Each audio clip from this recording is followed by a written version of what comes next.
the risks of global recession have gone up, and the reasons are three. One, we have all large economies slowing down at the same time.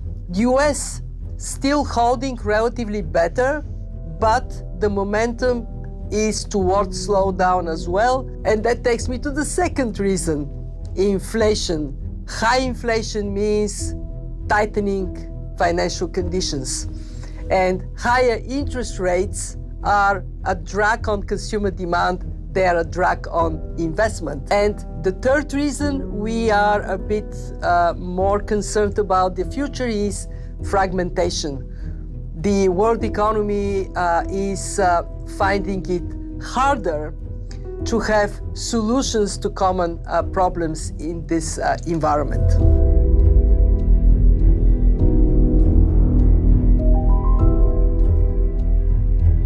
Kalau kita ngomongin 2023 dunia gelap, tentu mengerikan. Tapi sayangnya, semua itu merupakan hoax. Bukan hoax dalam arti ini nggak mungkin terjadi. 2023 sangat mungkin terjadi krisis ekonomi. Ya hoax itu bukan iya atau tidaknya. Yang hoax adalah prosesnya. Ini sama kayak bencana kemarin pandemi. Pandeminya ada, virusnya nyata. Tapi hoaxnya adalah itu bukan disebabkan oleh ada orang makan kelelawar di pasar. Bukan. Dan itu semua juga bukan merupakan sebuah bencana alam. Itu semua sudah disetting dan merupakan sebuah kesengajaan yang punya tujuan. Begitupun juga dengan skenario 2023. Mungkin nyata, tapi semuanya sudah disetting oleh Yang Mulia Tuan Besar Paduka Rothschild.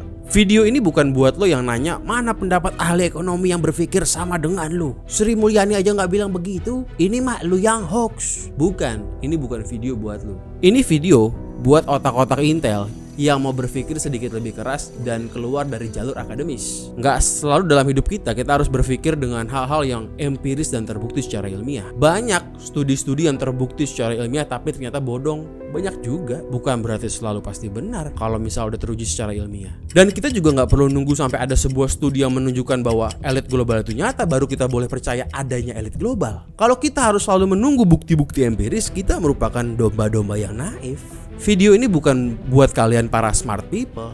Video ini untuk domba-domba liar yang mulai sadar bahwa dunia ini tidak senaif itu, kawan. Kita ini orang ngomongin konspirasi disebutnya stupid people. Kenapa? Ya karena kita nggak percaya begitu aja sama lembaga-lembaga kredibel dunia seperti PBB, WHO, IMF, dan lain-lain. Kalau mereka ngomong, kita proses dulu. Bukan berarti karena mereka lembaga kredibel dunia terus kita langsung bilang iya. Bahkan kadang gue juga sering disebut kadrun gara-gara gue nggak percaya sama fakta-fakta ilmiah dari lembaga kredibel dunia. Kok bisa disebut kadrun? Padahal gue juga nggak pernah ikut 212. Itu yang gue heran. Dan buat yang mau nge-hate gue, tolong nonton dulu sampai habis supaya AdSense gue lancar. Lumayan tahun depan ada resesi biar gue bisa beli beras biar dapur ngebul.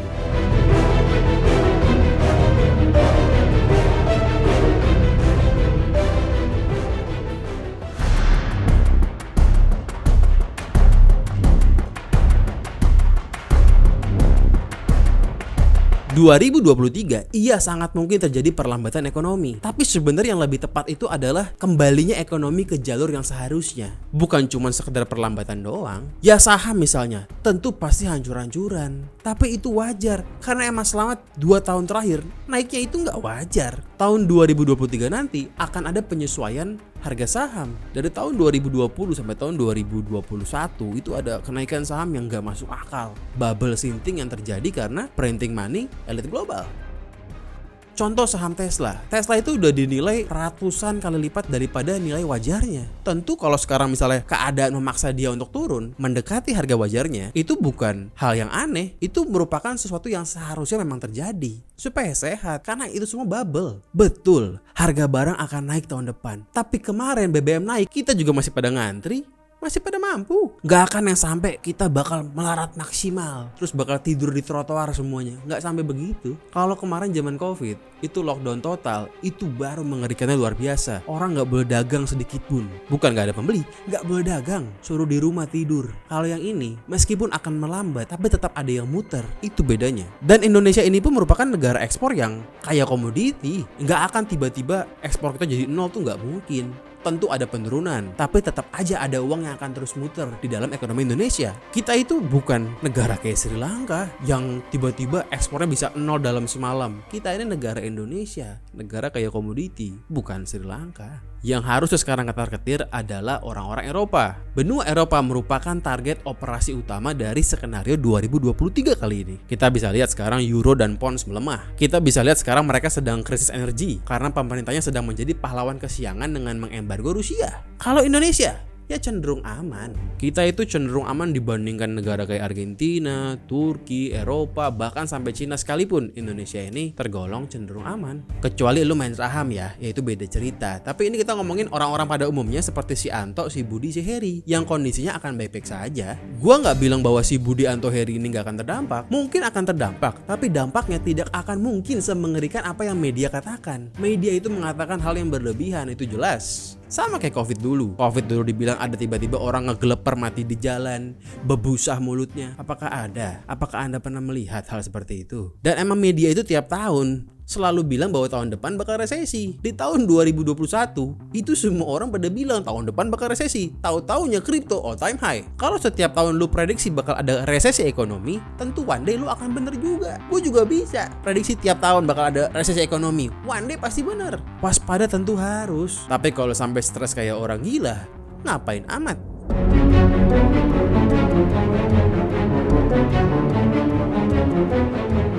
Kalau kita ngomongin alasan kenapa 2023 dibilang dunia akan gelap, antara lain ada 3. Pertama, potensi perang dunia 3. Kedua, banyak krisis di berbagai macam negara bekas zaman COVID dulu. Di Inggris lagi krisis, di Jepang, di Argentina, di Turki, di Lebanon, di semuanya banyak yang krisis gara-gara COVID kemarin. Yang ketiga, ada Bank Credit Suisse yang digadang-gadang akan menjadi the next Lehman Brothers. So digadang-gadang tahun 2023 akan menjadi seperti tahun 2008 di Amerika. Buat poin 1 dan poin 2, soal perang dunia 3, ini semua memang sebuah rangkaian The Great Reset yang sudah dimulai sejak zaman pandemi kemarin. Kapan The Great Reset? 2030, kita tahu. Disebutkan langsung oleh pelakunya. Perang di Rusia ini merupakan rangkaian selanjutnya untuk menjatuhkan ekonomi Eropa.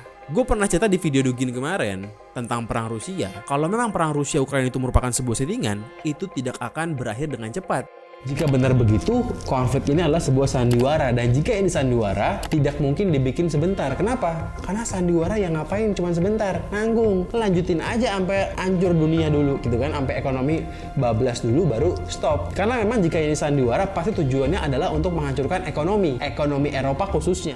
Yang namanya settingan tentu punya sebuah tujuan, tentu butuh waktu untuk mendapatkan tujuan tersebut. So pasti nggak mungkin tiba-tiba perang Rusia itu kelar 2-3 bulan. Dan terbukti sampai sekarang belum selesai kan. Apa motivasi dari adanya perang Rusia-Ukraina? Motivasinya adalah perang tersebut menjadi alasan bagi para pemimpin Eropa untuk mengembargo Rusia. Siapa itu pemimpin Eropa? Namanya Ursula von der Leyen. Dia merupakan ketua Uni Eropa. Dia ini merupakan sahabat dari Klaus Schwab yang merupakan bos dari World Economic Forum yang mencanangkan The Great Reset. Ursula inilah yang sangat ngebet menjadi SJW untuk mengembargo Rusia. Gua nggak bilang bahwa Rusia itu nggak boleh disalahin, ya mereka salah invasi negara orang. Tapi kan sebenarnya awalnya itu dimulai dari NATO yang main mata sama Ukraina. NATO ini kan bukan orang-orang bego. NATO ini tahu bahwa Putin ini orang gak waras. Kenapa lu godain Ukraina? Kalau emang NATO ini cinta pada orang Ukraina, harusnya mereka mendiamkan Ukraina untuk menjadi negara netral, bukan malah digodain. Jadi emang NATO pengen Rusia nyerang Ukraina. Emang itu yang dipengen. Dengan begitu Ursula von der Leyen bisa mengembargo Rusia dan akhirnya menyengsarakan orang-orang Eropa sendiri. Ini kan merupakan sebuah kebijakan bunuh diri. Dia nggak bego, tapi ya emang itu tujuannya. Kalau nggak ada perang Rusia Ukraina ini, nggak ada alasan yang sahih yang legit buat Ursula ngelakuin kebijakan seperti ini. Kalau otak Intel harusnya kan jalan, harusnya mikir. Ada yang amis di sini. Eropa itu ekonomi lagi kacau nih gara-gara kemarin COVID. Ibaratnya lu sedang obesitas. Harusnya kan lu olahraga biar sehat. Bukan olahraga, tapi lu malah coli 3 kali sehari dengan melakukan embargo ekonomi ke Rusia. Rusia itu supplier utama energi lu pada. Kok bisa lu embargo? Apa lu gila? Gak mungkin sekelas pemimpin Eropa itu gak paham soal resiko dari embargo Rusia. Mereka pasti paham 100%. Ya alasannya karena solidaritas. Solidarity my ass gak ada. Sebenarnya memang bukan itu alasan embargo Rusia. Bukan alasan karena peduli pada orang Ukraina. Bukan.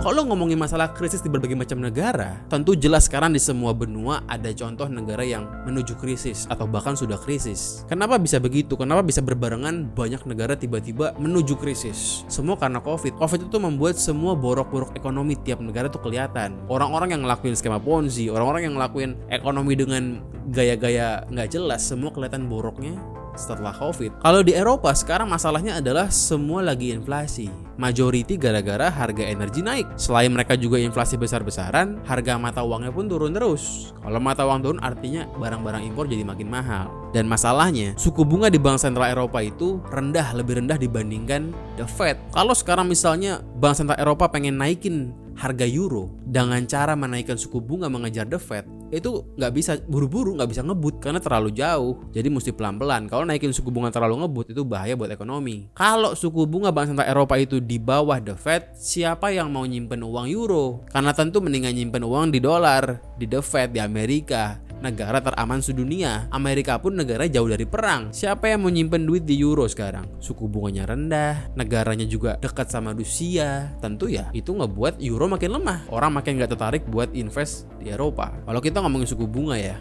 yang namanya negara selain Amerika, itu harusnya suku bunganya di atas The Fed supaya bisa kompetitif. Kalau ada yang di bawah The Fed, di bawah Amerika, siapa yang mau milih negara itu? Amerika lah pilihan terbaik. Di dalam negeri bayar listrik udah mahal, naik berkali-kali lipat gara-gara embargo Rusia. Mau beli barang impor kebutuhan sehari-hari pun jadi makin mahal gara-gara euro melemah. Kalau Ursula von der Leyen ini nggak embargo Rusia, tentu nggak akan jadi segini parahnya. Itu kenapa gue bilang kali ini target utama dari elit global di skenario 2023 adalah orang-orang Eropa. Kalau Eropa sampai kolaps, sedunia akan kena imbasnya. Karena Eropa ini banyak konsumsi barang-barang impor, jadi banyak negara lain, apalagi negara berkembang yang ekspor ke sana. Kalau mereka kolaps, ya artinya negara berkembang ini akan kehilangan pemasukan, akan turun. Tentu nggak nyaman buat sedunia gitu. Beda kalau misalnya yang bangkrut itu Somalia, secara ekonomi nggak ngaruh ke kita. Tapi bahkan dengan kondisi tadi, dengan kondisi inflasi, mata uang lemah, Eropa itu nggak mungkin kolaps. Sampai kolaps itu nggak mungkin. Eropa itu bukan Suriah, bukan Lebanon, bukan Pakistan, bukan Sri Lanka. Mereka tidak mungkin kolaps semudah itu. Bahkan negara kayak Italia, negara yang paling rawan di Eropa, itu kondisi ekonominya pun jauh lebih baik dibanding Italia zaman 2020 COVID kemarin. Dan soal energi ya, yang namanya manusia pasti adaptasi. Sekarang harga energi di sana mahal. Tentu orang-orang Eropa bakalan adaptasi dengan mulai ngirit dan mulai cari alternatif. Sama kayak zaman kita dulu awal pakai masker,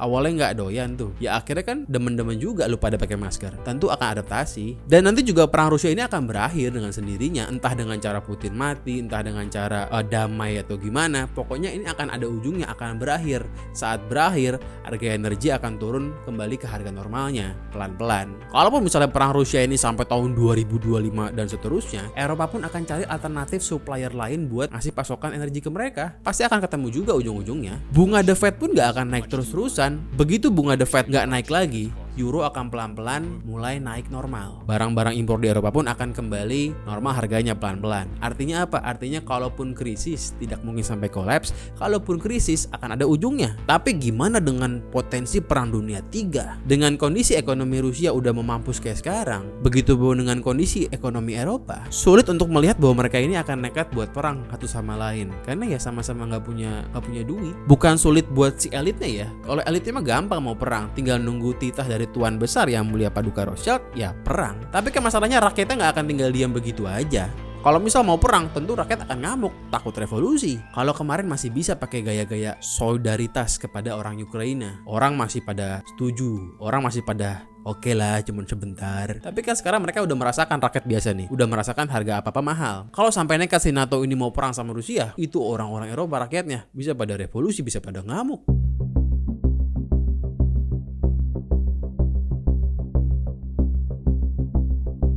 Sebelum masuk ke poin 3 soal Credit Suisse, kita akan melipir sebentar ke The Great Reset lagi nih. Kemarin dari PBB ada orang namanya Rebecca Greenspan, dia ini sangat khawatir dengan kebijakan The Fed yang menaikkan suku bunga. Rebecca ini bilang bahwa dunia sudah diambang resesi. The Fed jangan naikin terus dong. Rebecca ini bilang kita harus menjaga ekonomi global agar negara berkembang dan negara dunia ketiga tidak terkena dampak dari resesi ini. Kita harus menjaga mereka. Wow, Rebecca ini ternyata seorang malaikat. Dia sangat peduli dengan kondisi negara berkembang. Dia bilang, menyarankan kalau mau mengatasi inflasi ini jangan pakai cara naikin suku bunga, pakai cara lain supaya dampak resesi global tidak parah. Itu kata dia. Ya bayangin aja, gara-gara naik suku bunga The Fed, sekelas pound, sekelas euro aja itu tumbang, apalagi mata uang negara berkembang dan negara dunia ketiga kan. Sampai situ omongan dia masuk akal. Dan tadi dia bilang kita harus pakai cara lain. Apa itu? Apa cara lainnya? Dia nggak bilang sih apa cara lainnya, tapi yang pasti dia bilang naikin suku bunga itu terlalu banyak mudaratnya. Coba kita tebak dengan otak Intel, kira-kira apa cara lain buat nanganin inflasi yang bukan naikin suku bunga? Kita pikir. Pokoknya intinya kalau mau memberantas inflasi harus kurangi jumlah pasokan uang di masyarakat.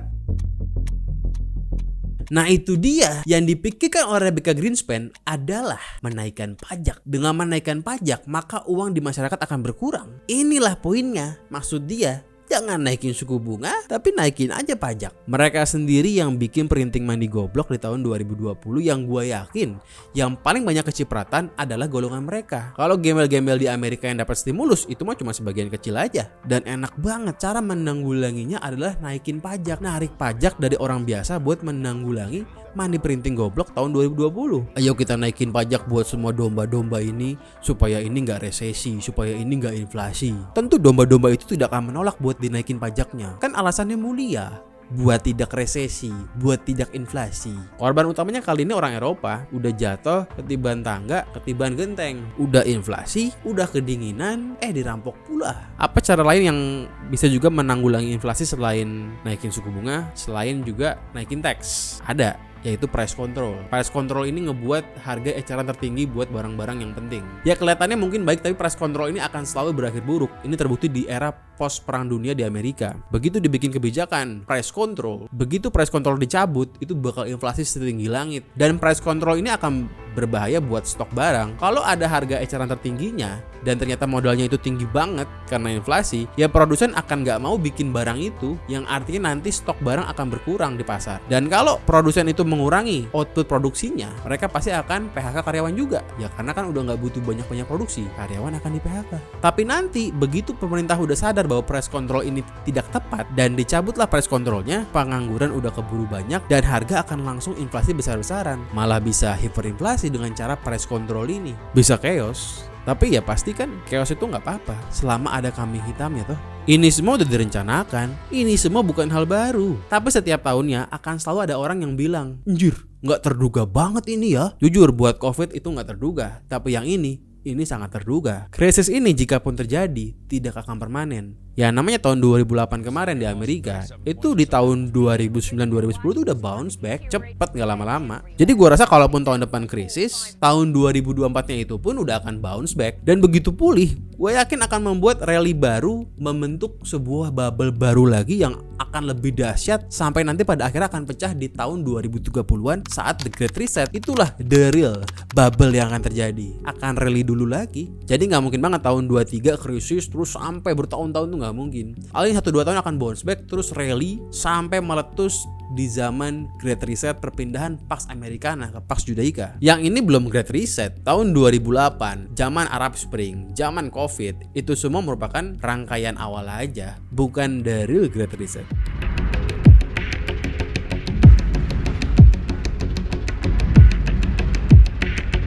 Sekarang kita masuk ke poin 3 tadi, soal Credit Suisse. Ini merupakan bank yang sedang ramai diperbincangkan oleh orang-orang nih, yang disebut akan menjadi the next Lehman Brothers. Kita ngomong Credit Suisse, ngomong Lehman Brothers, sebenarnya juga kagak ngerti 2008 tuh ada masalah apa ya? Ya gue juga kagak ngerti, kan gue stupid people juga. Sebenarnya krisis 2008 tuh kayak apa sih? Apa yang terjadi? Simpelnya begini, saat Budi meminjam uang 1 miliar di bank untuk membeli rumah, maka bank akan meminjamkan uang dengan bunga katakanlah bunganya 5%. Selain Budi, juga ada Tono dan Hendra yang melakukan pinjaman serupa. Total yang bank pinjamkan ketiga orang ini sebesar 3 miliar. Nah si bank ini kan kere, alias gak punya duit sendiri sebesar 3 miliar. Bank itu dia gak pakai uangnya sendiri, dia itu menggunakan uang dari orang lain yang nabung di bank buat minjemin si Budi, Tono, Hendra ini.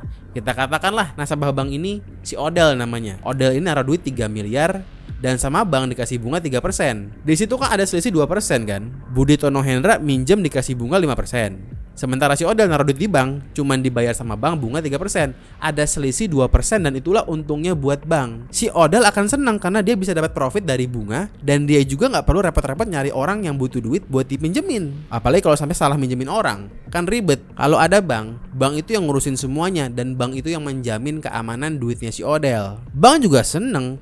Bank seneng bisa dapat profit tapi nggak pakai modal. Dan skema ini berulang-ulang sampai banyaknya triliunan. Semakin banyak yang diputar uangnya, semakin tinggi resikonya. Dan bank akan nyari akal supaya gimana ya biar lebih aman. Karena kan sekarang uang yang diputerin, yang dipinjemin ke orang banyak udah bukan miliaran lagi, tapi udah triliunan, tapi udah puluhan triliun. Tentu bank jadi was-was. Bank nyari akal. Akhirnya mereka nyari asuransi yang bisa menjamin seandainya si Budi Tono Hendra tadi gagal bayar. Anehnya kan sebenarnya si bank ini adalah asuransinya si Odell, tapi kok bank sebagai penjamin, sebagai asuransi malah nyari asuransi lain. Dan asuransi lain yang dipakai bank itu juga nyari asuransi lain buat ngejamin asuransinya dia itu. Itu kan aneh. Dan itu nguler terus, nggak ada ujungnya. Ada asuransi nyari asuransi, asuransi yang itu nyari asuransi juga. Akhirnya semua asuransi punya asuransi. Jadi gila sendiri. Inilah yang terjadi tahun 2008. Bank-bank itu pada pakai asuransi dari perusahaan kayak Lehman Brothers supaya mereka aman. Kok bank mau ya pakai asuransi? Bukannya itu bikin dia untungnya jadi kepotong? Iya kepotong. Yang tadinya bank untung 2%, itu bisa-bisa jadi untung cuma 1,5% karena kepotong uang asuransi. Tapi kan lebih aman, lebih enak. Nah kenapa sih asuransi mau terima fee kecil cuma misalnya 0,5% doang? Kok dia mau? Ya mereka pakai ilmu matematika, ilmu probability. Mereka berhitung bahwa yang default alias yang gagal bayar, yang mereka harus kasih ganti rugi itu jumlahnya pasti di bawah uang fee yang masuk ke mereka. Yang mereka tebak-tebakan pakai probability gitu. Jadi kalau mereka berpikir bahwa yang harus gue ganti rugi akan di bawah jumlah fee yang gue terima, tentu gue tetap akan untung. Bisnisnya si bank itu lebih jelas, dia minjemin uang, ada selisih bunga, untungnya lebih jelas. Tapi kalau asuransi, untungnya itu pakai probability, lebih nggak jelas. Terus apa salahnya? Ya nggak ada salahnya kan? Salahnya adalah saat bank tahu bahwa mereka punya asuransi, mereka jadi ugal-ugalan. Mereka jadi nyalurin uang ke orang banyak meskipun gak sekredibel Budi Tono Hendra tadi. Ya pokoknya siapapun yang mau minjem, gua kasih lah. Semakin banyak gua minjemin, semakin banyak bunga yang gue terima. Toh kalaupun dia gak kredibel, kalaupun dia default, ada asuransi yang ngejamin gua. Inilah masalah utama dari krisis 2008 di Amerika. Karena banknya ugal-ugalan. Lu tahu bahwa mobil lo itu punya asuransi, akhirnya lu ugal-ugalan. Ya lu berpikir kalau tabrakan pun kan ada asuransi. Malah lu berpikir kalau nggak tabrakan, lu rugi. Jadi ya tabrakinnya sekalian. Yang terjadi adalah bank ini banyak minjemin duit ke orang-orang gak jelas. Sebutlah ke macam orang namanya si Agil. Agil ini pengangguran tukang coli, dipinjemin duit ya karena bank ugal-ugalan. Di tahun 2008 ada seorang lonte di Amerika punya rumah 10 biji KPR semuanya. Kan gila. Akhirnya apa? Akhirnya yang default, yang gagal bayar itu melebihi perhitungan probability asuransi. Dan akhirnya asuransi gak punya uang buat bayar default semuanya. Gak ada uang, gak cukup. Bahkan Lehman Brothers itu udah ngejual semua isi perusahaannya, itu masih kurang buat ganti rugi semua nasabah-nasabahnya, buat ganti rugi semua klaimnya. Gak cukup. Jadi boro-boro mau untung, dijual juga kagak cukup, bangkrut. Yang ujung-ujungnya rugi siapa? Yang ujung-ujungnya rugi adalah si Odell yang naruh duit dia di bank. Begitu si Agil ini default dan asuransi gak bisa ganti rugi ke bank, bank juga gak punya duit buat ganti uangnya si Odell. Ya stres si Odell, lompat dia dari lantai 5. Begitu si Agil ini juga default, akhirnya bank gak bisa ngasih uang juga ke developer yang bangun rumah tadi. Karena developer ini gak dapat duit cicilan si Agil kan. Developer jadi gak bisa bayar suppliernya. Suppliernya juga jadi gak bisa jajan di warteg. Dan itu warteg jadi gak bisa bayar gaji karyawannya. Karyawan si warteg gak bisa ngasih duit ke kampung. Dan terus nguler sampai semuanya jadi tiba-tiba gak punya duit. Efeknya domino. Kenapa sampai sedomino itu efeknya? Karena yang gagal bayar terlalu banyak. Saking banyaknya bank di tahun 2008 yang ugal-ugalan minjemin duit ke orang-orang goblok macam si Agil. Kurang lebih itu merupakan penjelasan simpel dan singkat tentang 2008.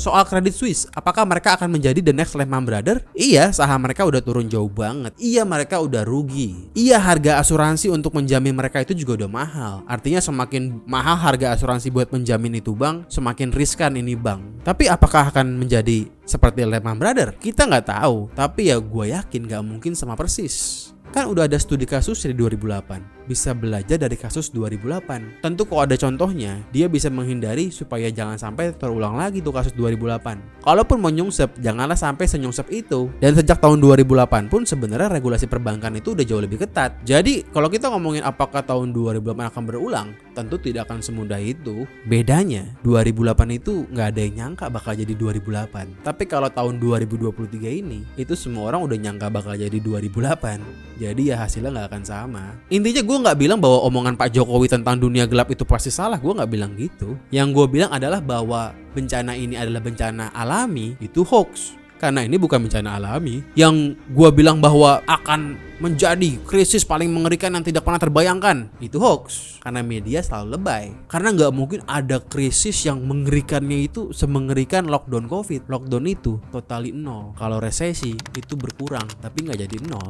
Tentu beda level. Kalaupun sampai krisis ekonomi, dalam kondisi krisis itu nggak semuanya bakal susah. Akan ada industri-industri baru yang thriving. Contohnya, kalau krisis, asuransi pasti laku. Kemarin deh COVID, itu kan orang yang beli asuransi kesehatan pasti naik drastis. Ada juga kayak PNS. PNS itu kan nggak ngaruh, mau resesi mau apa juga gajinya kan muter terus. Dan itu akan tetap muter di perekonomian kita. Jadi kalau krisis ekonomi ada yang turun tapi juga ada yang naik.